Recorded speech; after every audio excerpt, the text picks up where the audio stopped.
কিন্তু আল্লাহ তার ব্যতিক্রম। আল্লাহ সুবহানাহু ওয়া তাআলা বলে, বান্দা তোর যদি সম্পদ না থাকে, তুই যদি অসহায় হয়ে যাস, তোর পরনে কাপড় নেই, তোর জামা নাই, মাথার চুলে সাবান দেওয়ার কোনো শক্তি তোকে দেওয়া হয় নাই, আমি আল্লাহ তাআলার কাছে যেভাবে উচ্চায় কাদামাকা শরীর নিয়ে যে কোনো অবস্থায় তুই যখন আমাকে ডাকবি, আল্লাহ বলেন বান্দারে তোর ডাকের সাথে সাথে আমি আল্লাহ সাড়া দিয়ে দেব। বলেন সুবহানাল্লাহ। ভাইরা আমার, আল্লাহ তারপরে বলেন ওয়াইযা সাআলাকা ইবাদি আন্নী ফাইন্নী করিব। মানুষ জিজ্ঞেস করে আল্লাহ এখন কোথায় আছে?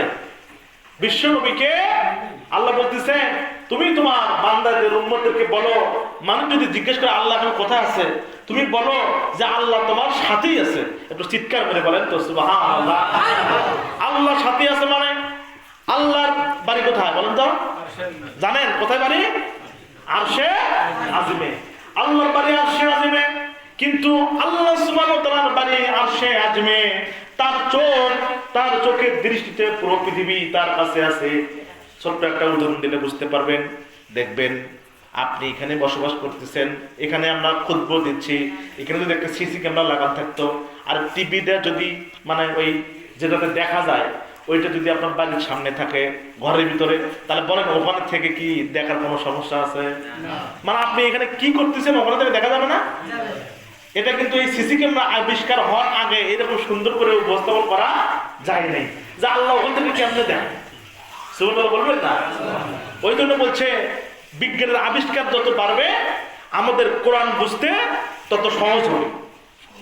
ভাইরা আমার, আল্লাহর চোখের দৃষ্টিতে সবকিছু আল্লাহর সামনে সমান। আল্লাহ বলেন মানুষ যদি জিজ্ঞেস করে আমি কোথায় আছি, তুমি তোমার উম্মতদেরকে বলো আমার আল্লাহ তোমাদের সামনেই আছে।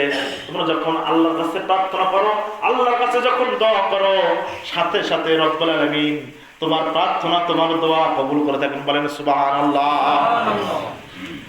ভাইরা আমার, আল্লাহ সুবহানাহু ওয়া তাআলা অন্যত্র বলেন কোনো মাধ্যম প্রয়োজন নাই। আপনি যা চাবেন সরাসরি আল্লাহর কাছে যাবেন। আল্লাহ তাআলা বলছে এখানে ডাইরেক্ট কোরআনের আয়াত। আল্লাহ সুবহানাহু ওয়া তাআলা বলেন যে সূরা নামল 27 নম্বর সূরা 62 নম্বর আয়াত, আল্লাহ বলছেন যে যখন বান্দা আমার কাছে প্রার্থনা করে আমি সাথে সাথে তার দোয়া কবুল করে থাকি। বলেন সুবহানাল্লাহ। তাহলে এখানে কোনো মাধ্যমের প্রয়োজন আছে? কথা বলার প্রয়োজন আছে? কোনো প্রয়োজন নাই। ওই বান্দার দোয়া ফেরত দিতে আমি আল্লাহ লজ্জাবোধ করি। আল্লাহু আকবার বলবেন না?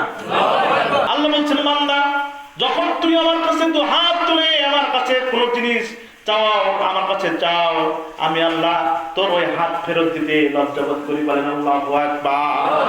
ভাইরা আমার, আল্লাহ তাআলা বলেন আপনি যখন গুনাহ করে ভুল করে লজ্জিত লাঞ্ছিত হয়ে মহান রব্বুল আলামিনের কাছে যখন আপনি আল্লাহর কাছে যখন কান্নাকাটি করবে, আমার আল্লাহ তাআলা বলেন হযরত আদম আলাইহিস সালাম এরকম অন্যায় করে আল্লাহর কাছে কান্নাকাটি করেছে। কথা বলেন ঠিক কিনা? রব্বানা যালামনা আনফুসানা ওয়া ইন লাম তাগফির লানা ওয়া তারহামনা লানাকুনান্না মিনাল খাসিরিন। যদি আদম আলাইহিস সালাম আল্লাহর কাছে এইরকম করে অনুনয় বিনয় করে নিজের অপরাধের কথাগুলো স্বীকার করে আল্লাহর কাছে দোয়া করছে, আল্লাহ তাআলা তার দোয়াকে কবুল করে নিয়ে অপরাধগুলোকে maaf করে দিয়েছে। বলেন সুবহানাল্লাহ। ভাইরা আমার, সন্তানহীন হয়ে বসে থাকে, সরল মনে যাদের সন্তান হয় না, আল্লাহ বলছেন ও মানুষেরা শোনো, যাদের সন্তান হয় না জাকারিয়া নবীর মতো তোমরা আল্লাহর কাছে দোয়া করো। আল্লাহ বলেন জাকারিয়া আলাইহিস সালাম যখন সন্তান প্রয়োজন পড়েছে কারোর কাছে চায় নাই, কোনো পীরের কাছে যায় নাই, মান্নত করে নাই, বলেছেন চেয়েছেন যিনি তিনি কে? আল্লাহ। আরো জোরে বলা লাগবে, কার কাছে চাইছেন? আল্লাহ বলেন, তিনি বলছেন রব্বি রব্বি লা তাজারুনি ফারদাও ওয়া আনতা খায়রুল ওয়ারিসিন। আল্লাহ তাআলা বলেন হে আমার প্রতিপালক, আমাকে নিসন্তান রেখো না, তুমি তো চূড়ান্ত মালিকানার অধিকারী। বলেন আল্লাহু আকবার। চাইছেন কার কাছে? আল্লাহর কাছে। জাকারিয়া আলাইহিস সালাম বলছে যে আমার তো ওয়ারিস নাই, আমার তো ওয়ারিস নাই, কিন্তু আপনি তো দেওয়ার ক্ষমতা রাখেন। তখন আল্লাহর কাছে চাইছেন, আল্লাহর কাছে বলছে তুমি তো চূড়ান্ত মালিকানার অধিকারী, মানে সব কিছু দেওয়ার ক্ষমতা তো তোমার কাছে আছে। শুধু তাই নয় ভাইরা আমার, আল্লাহর কাছে বলছে হ্যাঁ আমার প্রতিপালক, আমাকে তোমার নিকট হতে সৎ বংশধর দান করো, নিশ্চয়ই তুমি প্রার্থনা শ্রবণকারী, বলেন আল্লাহু আকবার। সেদিন জাকির আলাইহিস সালাম আল্লাহর কাছে দোয়া করছেন, রব্বি হাবলি মিন লাদুনকা যুররিয়াতান তাইয়্যিবাতান ইন্নাকা সামিউদ দুআ। আল্লাহর কাছে সেদিন বলছে, হে আমার প্রতিপালক, আমাকে তুমি তোমার নিকট থেকে সৎ বংশধর দান করো, নিশ্চয়ই তুমি প্রার্থনা শ্রবণকারী। একটু চিৎকার মেরে বলা যায় না সুবহানাল্লাহ? চাইছে কার কাছে? আপনারা যদি সন্তানের প্রয়োজন হয় তাহলে চাইবেন কার কাছে? আরো বুঝতে পারেন না, বাংলাদেশই পড়বেন। আল্লাহ কি বাংলা বোঝেন না? মনে হয় বোঝেন না। আল্লাহ সব ভাষা বোঝার ক্ষমতা আল্লাহর আছে না নাই? আপনি বাংলাতেই আল্লাহর কাছে চাবেন, আল্লাহ তাআলা আপনার দোয়া কবুল করে নেবে। আপনি রোগ পেয়ে জর্জরিত হয়েছেন, নিজের ব্যথা সহ্য করতে পারতেছেন না, কাকুতি মিনতির সাথে আরোগ্য প্রার্থনার সাথে আপনি যে দোয়া করবেন, হযরত আইয়ুব আলাইহিস সালাম যে দোয়া করেছিল সেই দোয়া আপনি আল্লাহর কাছে করেন, বলেন আল্লাহু আকবার। কিন্তু হযরত আইয়ুব আলাইহিস সালাম যখন অসুস্থ হয়ে গেলেন, সারা গায়ে যখন ঘা হয়ে গেল, তখন আইয়ুব আলাইহিস সালাম আল্লাহর কাছে কিভাবে দোয়া করেছে সে কথাটাও আল্লাহ তাআলা কোরআনে কারীমে কোট করে জানিয়ে দিয়েছেন, বলেন সুবহানাল্লাহ। সেদিন আইয়ুব আলাইহিস সালাম আল্লাহর কাছে অসুস্থ যখন হয়ে গেছে, আল্লাহর কাছে আইয়ুব আলাইহিস সালাম বলছে, আন্নী মাসসানিয়াদ-দুররু ওয়া আনতা আরহামুর রাহিমিন। আল্লাহ তার কাছে আইয়ুব আলাইহিস সালাম বলছেন, আমাকে দুঃখ কষ্ট স্পর্শ করেছে, আর তুমি তো সর্বশ্রেষ্ঠ দয়ালু, বলেন সুবহানাল্লাহ। আল্লাহর কাছে বলছে যে আমার তো রোগে আক্রান্ত করে ফেলছে, ঘিরে ফেলছে, অথচ আপনার নাম তো দয়ালু, মেহেরবানি করে আমার এই অপরাধ মাফ করে দিয়ে আমাকে সুস্থতা নিয়ামত আপনি দান করে দেন, বলেন সুবহানাল্লাহ। মহা বিপদে পতিত হয়েছেন, সকল উপায় বন্ধ, দেখে নিরাশ হয়ে গেছেন, মনের গভীরে আশার আলো জ্বলে ইউনূস আলাইহিস সালাম বিপদে মুসিবতে পড়ে যে দোয়াটা আল্লাহর কাছে করেছিলেন, আল্লাহ বলেন, বান্দারে এইরকম বিপদে যদি তুই পড়ো, তাহলে ইউনূস আলাইহিস সালাম যে কথা বলে আমার কাছে দোয়া করেছিল ওই রকম করে বিনয় করে তুমি আমার কাছে দোয়া করো, আমি তোমার দোয়া কবুল করবো, বলেন আল্লাহু আকবার। হযরত ইউনূস আলাইহিস সালাম নদীতে ঝাঁপ দিলেন, তাকে মাছে গিলে ফেললো, মাছের পেটে ওই অন্ধকার ভূখণ্ডে ইউনূস আলাইহিস সালাম যখন নড়াচড়া করলো, তখন কি বলে দোয়া করেছিলেন সে কথাটাও আল্লাহ তাআলা কোরআনে কারীমে আমাদেরকে জানাই দিয়েছেন, বলেন আল্লাহু আকবার।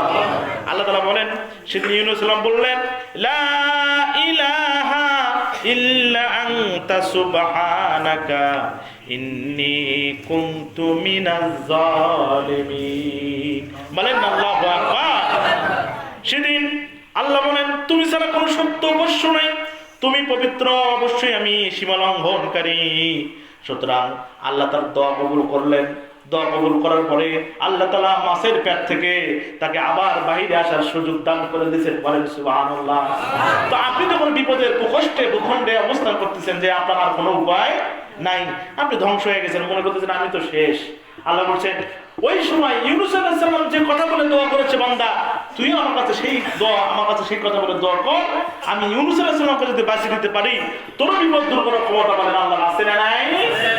ভাইরা আমার, দেশের সরকার অধিকাংশ মানুষ যদি আপনার বিরুদ্ধে ষড়যন্ত্র করে, এলাকার লোক, সমাজের লোক, দেশের সরকার, পৃথিবীর সমস্ত মানুষগুলো যদি আপনাকে নিয়ে ষড়যন্ত্র করে, আপনার ধ্বংস কামনা করে, তাহলে তাওহীদের ইমাম ইব্রাহিম নবী আলাইহিস সালাম সর্বনবীর মতো যেভাবে ইব্রাহিম আলাইহিস সালাম দোয়া করেছে, আল্লাহ বলেন, বান্দারে এইরকম মানুষ যখন তোর বিরুদ্ধে লাগবে, তোকে ধ্বংস কামনা করবে, তখন ইব্রাহিম আলাইহিস সালাম যেভাবে দোয়া করেছিল তুই সেই রকম আমার কাছে দোয়া কর, আমি তোর বিরুদ্ধে সমস্ত শত্রুকে পরাজিত করে দেবো, বলেন আল্লাহু আকবার।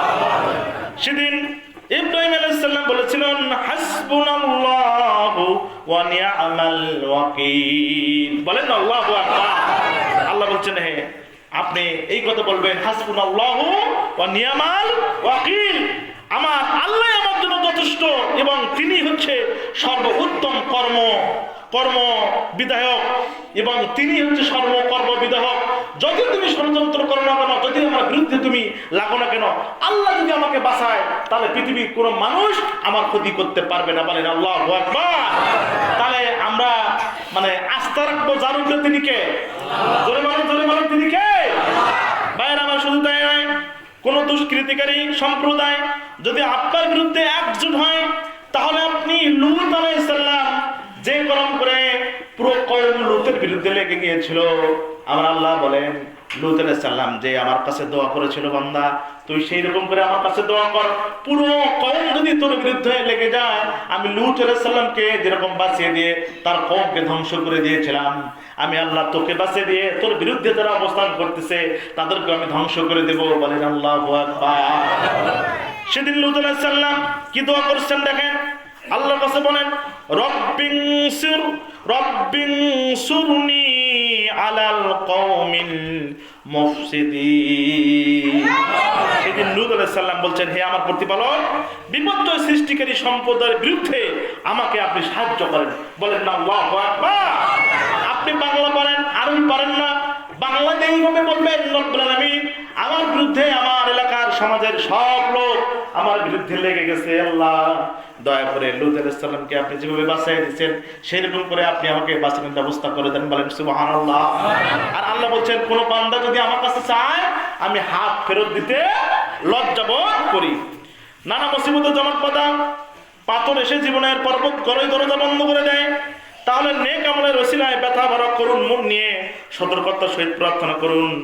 দোয়া হলো মুমিনের হাদিস, দৈহিক ব্যক্তির ঔষধ। অতএব আপনি যদি কোনো রোগের সেবা আপনি যদি কামনা করেন, তাহলে আল্লাহর কাছে বলেন দোয়া করার প্রয়োজন আছে না নাই? আর জোরে বলেন আছে না নাই? সুতরাং এত কথা তো বলা যাচ্ছে না, যেহেতু 24 বেজে গেছে। আমরা এই দোয়াগুলো আপনারা দেখে নেবেন যে কোন কোন বিপদে কোন কোন নবী কিভাবে দোয়া করেছে। এগুলা দেখে দেখে আপনি ওই রকম বিপদের সম্মুখীন যদি হয়ে যান, তাহলে আপনি ওই কথা বলে আল্লাহর কাছে দোয়া করবেন। আল্লাহ যেহেতু বলছে যে বান্দা যখন দুহাত তুলে আমার কাছে দোয়া করে, আমি বান্দা তার দোয়া ফেরত দিতে লজ্জাবোধ করি। এবং সেই সাথে আল্লাহ বলছেন উদউনি আস্তাজিব লাকুম, তোমরা যখন আমাকে ডাকো আমি সাথে সাথে তোমাদের ডাকে সাড়া দিয়ে দিই। শুধু তাই নয়, বলছে বান্দা যদি জিজ্ঞাসা করে আমি কোথায় আছি, বান্দাকে তুমি বলবে যে আমি আল্লাহ তোর কাছেই আছি। বলেন না আল্লাহু আকবার। তো আল্লাহ যদি আপনার কাছে থাকে তাহলে তাকে বলতে কি কোনো সমস্যা আছে? প্রধানমন্ত্রী নিজে যদি আপনার বাড়িতে এসে হাজিরা দেয়, সকাল দুপুর সন্ধ্যা যখন ডাকবেন তখনই হাজির, তাহলে আপনার মন্ত্রীর মাধ্যমে ফোন করার কোনো প্রয়োজন আছে? কথা বলার প্রয়োজন আছে? কোনো প্রয়োজন নাই। সুতরাং আমরা আমাদের চাওয়া পাওয়া গুলো, আমাদের বিপদ আপদের কথাগুলো, আমাদের যা চাওয়া পাওয়া আছে জানাবো কার কাছে? আর যদি বলেন কার কাছে? কোনো মানুষকে বলার দরকার নেই। মানুষকে বলবেন আপনি একটা, ওই করবে 6টা। কথা বলেন ঠিক কিনা?